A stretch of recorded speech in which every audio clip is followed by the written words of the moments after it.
بسم اللہ الرحمن الرحیم۔ آج 27واں پارہ تلاوت کیا گیا ہے، جس میں کل 7 صورتیں تھیں۔ سورۃ الذاریات، سورۃ الطور، سورۃ النجم، سورۃ القمر، سورۃ الرحمن، سورۃ الواقعہ اور سورۃ الحدید۔ پہلی صورت جو پڑھی گئی وہ سورۃ الذاریات ہے۔ اس صورت میں اللہ پاک نے انسان کے تخلیق کا اور اس کے دنیا میں آنے کا مقصد اور سبب بیان فرمایا۔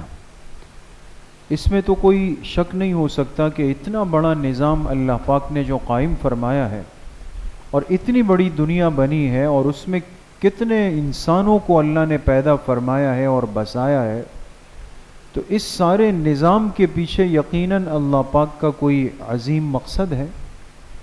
اس مقصد کو اللہ پاک نے اس صورت میں بیان فرمایا۔ وَمَا خَلَقْتُ الْجِنَّ وَالْإِنسَ إِلَّا لِيَعْبُدُونَ۔ ہم نے انسان کو اور جنات کو نہیں پیدا کیا مگر اس لیے کہ وہ میری بندگی کر لیں۔ معلوم ہوا کہ تخلیق انسانیت برائے بندگی الہی۔ انسان دنیا میں آیا اسی لیے، اس کا وجود اسی لیے بنا کہ یہ اللہ پاک کی اطاعت اور فرما برداری کر سکے۔ اسی لیے فرمایا زندگی آمد برائے بندگی، زندگی آمد برائے بندگی، اور زندگی بے بندگی شرمندگی۔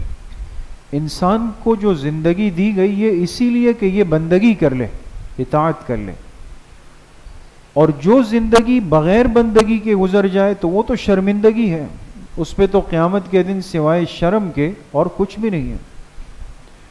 حضرت حکیم الامت حضرت تھانوی رحمۃ اللہ علیہ کے خلیفہ گزرے، محبوب خلیفہ حضرت خواجہ مجذوب رحمۃ اللہ علیہ، ولی کامل بھی تھے اور بڑے عبرت کے اشعار بھی ہیں ان کے۔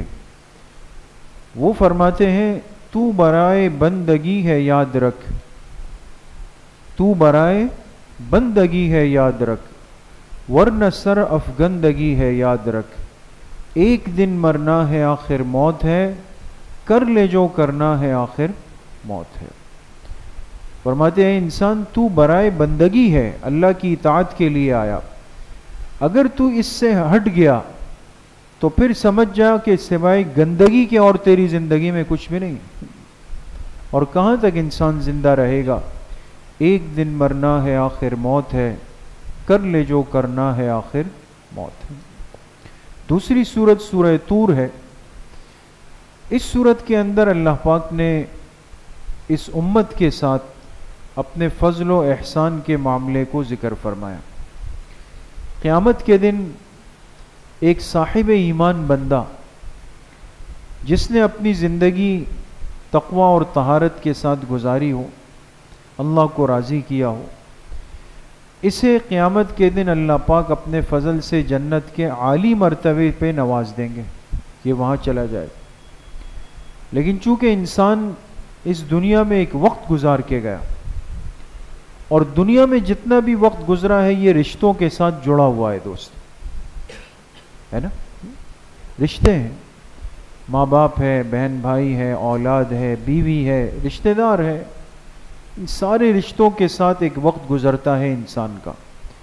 اب اچھا گزرے، برا گزرے، درمیانہ گزرے، جیسا بھی ہے، لیکن اس میں دو رائے نہیں ہے کہ انسان انہی رشتوں کے درمیان سے ہو کر کے زندگی گزار کے چلا جاتا، خوشی غمی میں یہ رشتے انسان کے ساتھ جڑے ہوئے ہوتے۔ تو اب جب یہ بندہ دنیا سے جائے گا اور آخرت میں اللہ اس کو جنت میں داخل کریں گے تو اس کی ایک چاہت ہوگی اور اس کی ایک خواہش ہوگی کہ وہ دنیا والے رشتے میرے ساتھ جنت میں بھی رہے، مجھے میرے ماں باپ بھی نظر آئے، بیوی بچے بھی نظر آئے، بہن بھائی بھی نظر آئے۔ لیکن اب یہ ضروری تو نہیں کہ جو مقام اور مرتبہ اس کو جنت میں ملا، اس کے جو اعمال تھے وہ اس کے رشتہ داروں کے بھی ہوں، اپنوں کے بھی ہوں۔ تو عین ممکن ہوگا کہ اس کے وہ اعزہ، وہ اقربا، ایک رشتہ دار وہ جنت کے نیچے مراتب میں ہوں، اب یہ اوپر ہے، تو اب یہ چاہے گا کہ وہ میرے پاس آ جائے یا میں ان کے پاس چلا جاؤں. تو اب اگر یہ ان کے پاس جائے تو اس کا نتیجہ کیا ہوگا کہ اپنے مرتبے سے نیچے جائے گا، ہے نا. تو یہ تو اللہ پاک کے عدل کے خلاف ہے کہ ملنا اس کو وہ مرتبہ تھا اور اس کو نیچے لایا گیا. تو دوسری صورت علماء نے لکھا یہ ہے کہ ان کو تھوڑا اوپر کیا جائے، اس کو تھوڑا نیچے کیا جائے، پھر بھی ملاقات ہو جائے. تو اس میں بھی چونکہ اپنے مرتبے سے یہ ہل جائے گا، نیچے چلا جائے گا، اللہ پاک یہ بھی پسند نہیں فرمائیں گے. تو اب کیا ہوگا؟ فرمایا والذین آمنوا واتبعتهم ذریتهم بإیمان الحقنا بهم ذریتهم وما ألتناهم من عملهم من شیء. اللہ پاک فرمائیں گے یہ ہمارے فضل کے خلاف ہے کہ ہم اپنے بندے کی چاہت کو رد کر دیں، اور یہ ہمارے عدل کے خلاف ہے کہ ہم بندے کو اس کے مقام اور مرتبے سے نیچے اتار دیں. لہٰذا ہم اپنے احسان کا معاملہ ظاہر فرمائیں گے، اور اس کے وہ رشتہ دار اور پیارے جو نیچے ہوں گے اس کی چاہت کا لحاظ کرتے ہوئے ہم اس کے پاس ان کو اوپر لے جائیں گے. اور اگرچہ وہ اس منصب کے اہل اعمال کے اعتبار سے نہیں ہوں گے، ان کے اعمال اتنے مضبوط نہیں ہوں گے، لیکن اللہ پاک احساناً ان کو اوپر لے جائیں گے. اس سے مفسرین نے ایک نقطے کی بات نکالی کہ دیکھیں اس سے پتہ چلا کہ اگر گھر کا ذمہ دار فرد وہ دنیا کے اندر اپنے اعمال کی نگرانی، حفاظت اور اہتمام کر لے گا تو اس اکلوتے بندے کے اہتمام کی وجہ سے سب کے ساتھ خیر کا معاملہ ہو جائے. تو آج دنیا میں ہم کہتے ہیں بھئی ہمیں ماں باپ بہت پیارے ہیں، ہمیں اپنے بہن بھائی بہت پیارے ہیں، بیوی بچے بہت پیارے ہیں. تو یہ صرف زبانی جمع خرچ ہیں.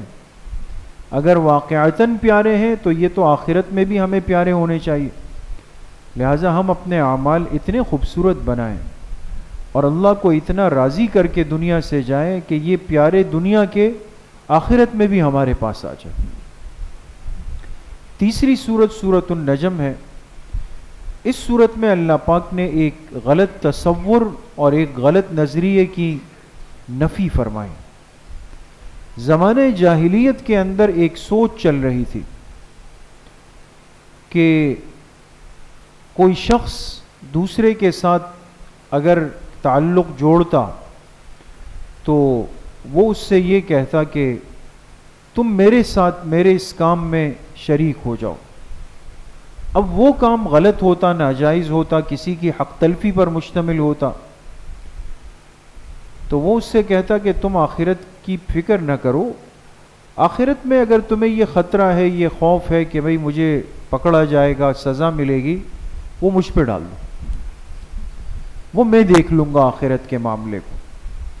تو اللہ پاک نے فرمایا وَأَلَّيْسَ لِلْإِنسَانِ إِلَّا مَا سَعَى. انسان نے دنیا میں جو سعی اور محنت خود کی ہے، خود جس راستے پر وہ چلا ہے، اس کو قیامت کے دن اس کا بدلہ اسی کے اوپر آئے گا، دوسرا اس کا بوجھ نہیں اٹھائے گا. لہٰذا یہ تصور ختم. تو ایک زمانے جاہلیت تو وہ تھا، اور ایک آج بھی ہے جسے ہم دیکھتے ہیں. بہت سارے لوگ اپنے برے ماحول کی وجہ سے یا صحیح علم سے دور ہونے کی وجہ سے، صحیح ماحول کو اختیار نہ کرنے کی وجہ سے ایسے لوگوں کے ہاتھ چڑھ جاتے ہیں جو ان کے ساتھ کھلواڑ کرتے ہیں دوست. اور ایک بہت بڑا مجمع ایسا ہے، اور وہ ان سے کہتے ہیں آپ فکر نہیں کرو آخرت، ہمارے نظر و نیاز اور نذرانوں کا خیال رکھو، ہمارے ترتیب کو صحیح چلاؤ، باقی آخرت میں ہم ہیں نا، ہم ہیں نا، ہم تمہیں پار کرا دیں گے، جنت میں ہم تمہیں لے جائیں گے. یہ اسی طرح کا دھوکہ اور فراڈ ہے جو زمانے جاہلیت میں چل رہا تھا. قرآن کریم نے قیامت تک کے لیے ہدایت کا پیغام دیا. اس لیے میرے دوستو بزرگوں، ہمارے گناہوں کا بوجھ کسی اور کے کندھے پہ نہیں ڈالا جا سکتا، یہ تو ہمارا ایمان ہے. اس لیے کبھی انسان ایسی باتوں میں آ کر کے اعمال والی زندگی سے دور نہ ہو. ان باتوں میں آ کر برے لوگوں کی صحبت اختیار نہ کرے، ان باتوں میں آ کر اپنے عقیدے کو برباد نہ کرے، بلکہ اپنے عقیدے کی اصلاح ہم کریں کہ اگر میں نے کچھ الٹا سیدھا کیا تو قیامت کے دن میری گردن پکڑی جائے گی، اور صحیح اعمال اور صحیح زندگی اور اللہ کی رضامندی کے لیے نیک مجلس، نیک ماحول، نیک صحبت کو بندہ اختیار کرے۔ چوتھی سورت سورۃ القمر ہے۔ اس سورت میں اللہ پاک نے قرآن کریم کا جو اللہ کا آخری کلام ہے اس کا تذکرہ فرمایا، اور فرمایا ہم نے اپنے اس کتاب کو، اپنے اس کلام کو بہت آسان کر دیا ہے نصیحت حاصل کرنے کے لیے، لیکن بشرطے کہ کوئی اس نصیحت کو قبول کرنے کے لیے تیار اور آمادہ ہو جائے۔ وَلَقَدْ يَسَّرْنَا الْقُرْآنَ لِلذِّكْرِ فَهَلْ مِن مُدَّكِرٍ، ہم نے تو اپنے اس قرآن کو نصیحت کے لیے بہت آسان کر دیا۔ اس لیے میرے عزیزوں، دوستوں، بزرگوں، قرآن کریم کوئی مشکل نہیں اس اعتبار سے کہ انسان یہ کہے کہ جی میں اس کو پڑھ نہیں سکتا، میں اس کو سیکھ نہیں سکتا، میں اس کو سمجھ نہیں سکتا، اور میں اس پر عمل کر کے نصیحت حاصل نہیں کر سکتا۔ یہ دعویٰ دنیا میں کوئی بھی نہیں کر سکتا دوست۔ اگر ایسا ہوتا کہ یہ قرآن کریم بہت صعب اور مشکل ہوتا تو 7-8 سال کے بچے حافظ نہیں بنتے دوست۔ اگر یہ مشکل ہوتا تو آج قرآن کریم کی اہل حق کی لکھی ہوئی ہزاروں تفسیریں نہیں ہوتی ہر زبان کے اندر۔ بہت آسان، بشرطے کہ کوئی اپنے آپ کو اس کے لیے پیش کر دے اور اس کے لیے بیٹھ جائے، دوزانو ہو جائے کہ جی میں واقعی اللہ پاک کے کلام کو سیکھنا چاہتا ہوں، سمجھنا چاہتا ہوں، اس پر عمل کرنا چاہتا ہوں، اس کے پیغام ہدایت کو اپنی زندگی میں لانا چاہتا ہوں۔ اللہ پاک فرما رہے ہم نے آسان کر دیا، ہم کہہ رہے ہیں ہمارے لیے مشکل ہے۔ یہ کیسے ہو سکتا ہے؟ تو قرآن بہت آسان ہے کہ اس سے انسان ہدایت حاصل کرے اور گمراہی کے راستے سے بچ جائے۔ 5ویں سورت سورۃ الرحمن ہے، اور قرآن کریم کی ایک بڑی خوبصورت عالی شان سورت ہے، جس کے لیے حدیث پاک میں فرمایا لِكُلِّ شَيْءٍ عَرُوسٌ وَعَرُوسُ الْقُرْآنِ سورۃ الرحمن۔ فرمایا ہر چیز کے لیے ایک زینت ہوتی ہے، خوبصورتی ہوتی ہے، اور قرآن کریم کی جو زینت ہے وہ اس کی سورہ رحمان۔ اس لیے انسان جب اس کو پڑھتا بھی ہے تو ایک آیات کا ایسا ایک نور ہوتا ہے کہ انسان کو واقعی محسوس ہوتا ہے، اور پھر اللہ پاک اپنی نعمتوں کو مسلسل ہر آیت کے اندر بیان فرماتے، ہر آیت میں اللہ کی نعمتوں کا بیان، اور پھر بیچ بیچ میں اللہ پاک اس بندے سے پوچھتے ہیں سوالیہ انداز میں فَبِأَيِّ آلَاءِ رَبِّكُمَا تُكَذِّبَانِ، فَبِأَيِّ آلَاءِ رَبِّكُمَا تُكَذِّبَانِ۔ کتنی مرتبہ یہ آیت آئی؟ 31 مرتبہ۔ کتنی مرتبہ دوستو؟ 31 ٹائمز۔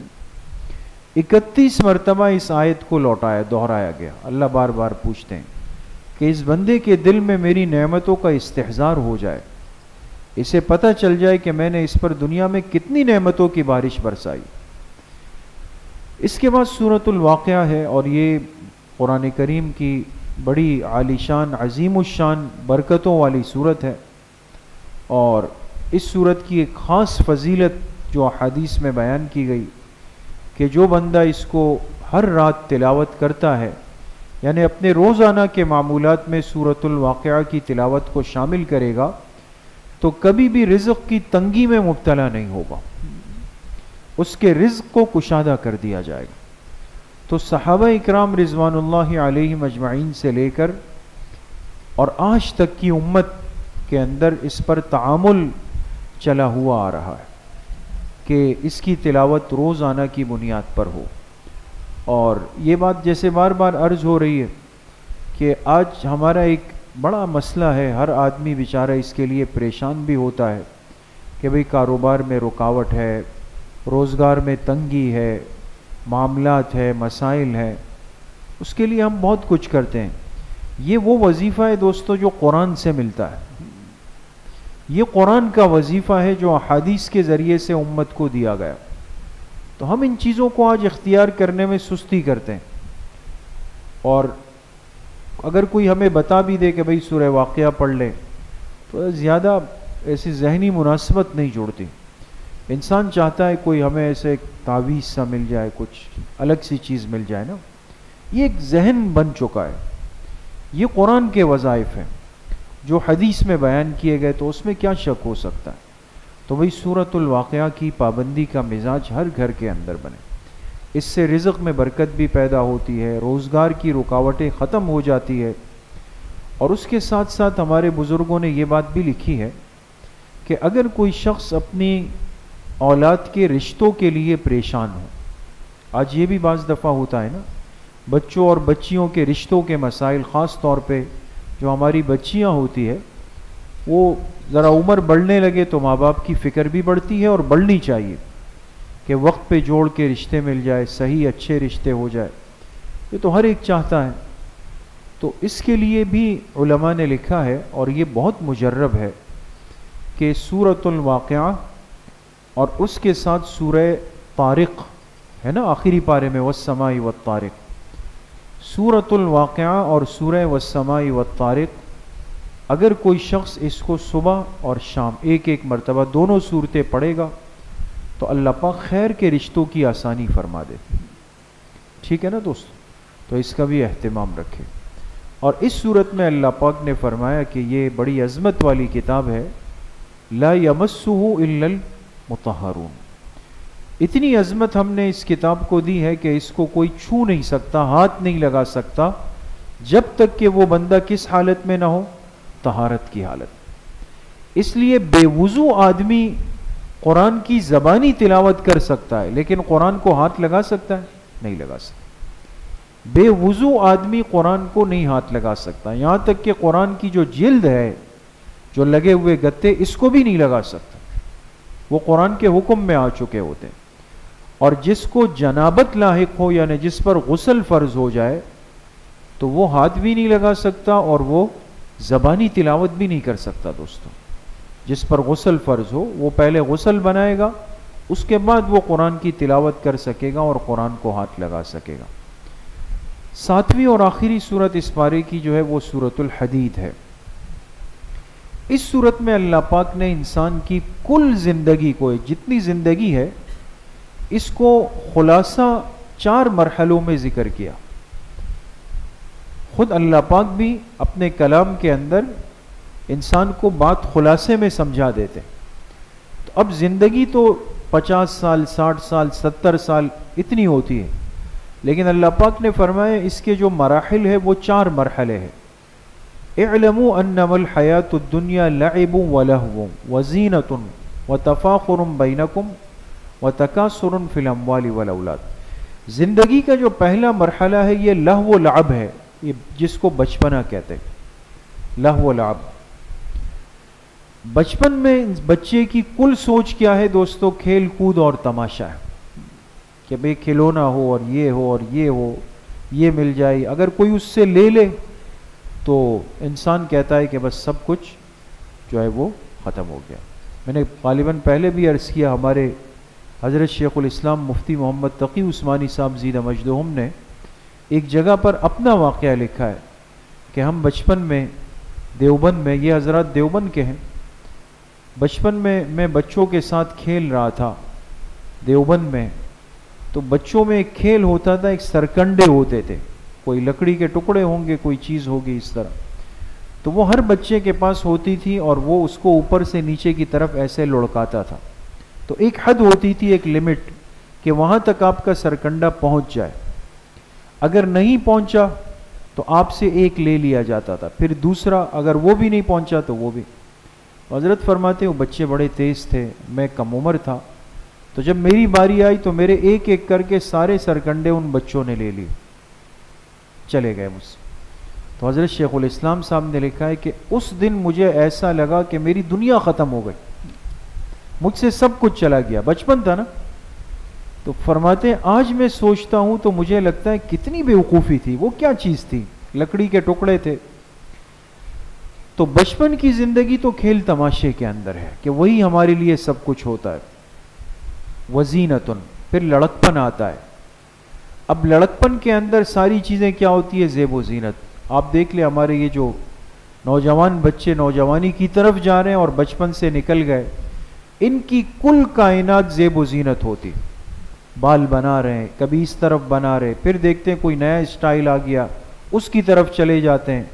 آج کل اس طرح کی پینٹیں چل رہی ہے اس کی طرف چلے جاتے ہیں.